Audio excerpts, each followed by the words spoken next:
Je m'appelle Anne-Claude Burnand-Maury, j'enseigne à l'école de musique de Puy. J'enseigne aussi la musique à l'école. Et puis j'ai ce poste ici, le prieuré, depuis 35 ans l'année prochaine.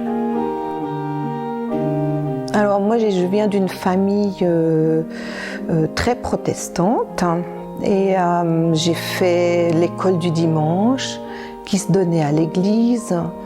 Donc en fait ça m'intéressait moyennement, mais j'étais toujours vers l'organiste. Et puis à la maison, il y avait un disque d'orgue.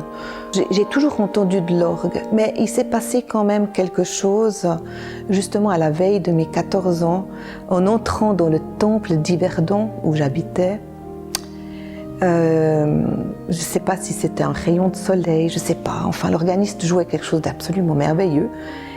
Et j'ai eu un véritable coup de foudre. J'ai dit, papa, je dois faire de l'orgue. Et il m'a entendu. Il est allé voir tout de suite l'organiste et 6 mois après, je commençais l'orgue. Je pense que c'est vraiment important quand on aime l'orgue et qu'on entreprend des études de ne pas rester seul, de se mêler à la population organistique de cette Romandie en fait. Ouais.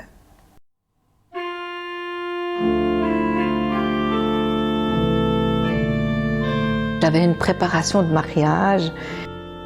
Madame voulait de l'orgue, mais monsieur était très réfractaire.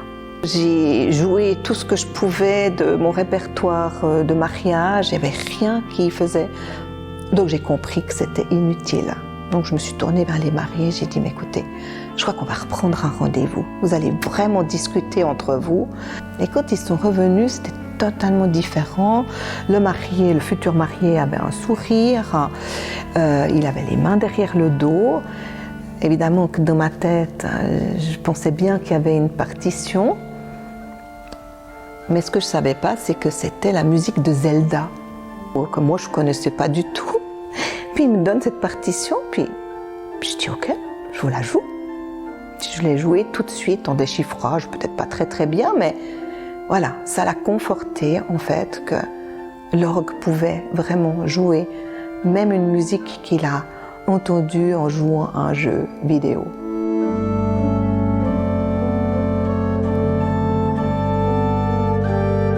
Et c'était le 16 avril 2001, lundi de Pâques.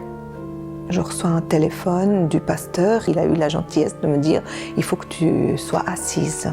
Donc je me suis assise et là il m'a dit le prieuré a brûlé. Et je me suis rendue sur place tout de suite.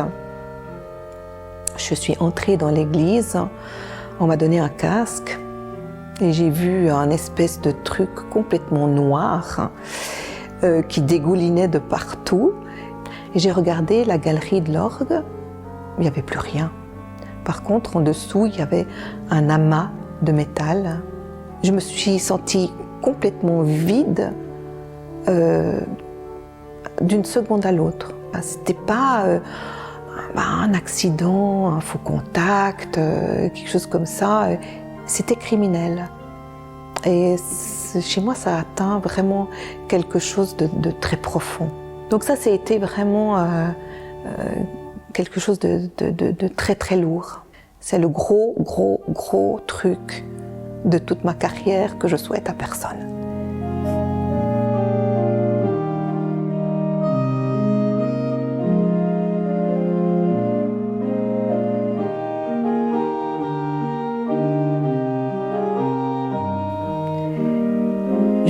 Je trouve qu'en étant organiste d'église, c'est mon devoir de toucher à tout pour offrir une palette la plus grande de timbres, d'expressions aux paroissiens qui sont là et pour servir finalement le culte. Si je vais parler pour moi, faire bien mon travail.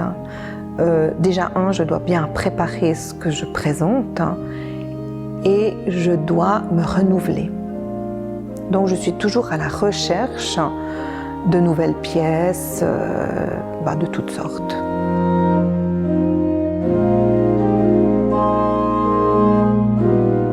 Mécanique. Baroque. Insistons par la force des choses.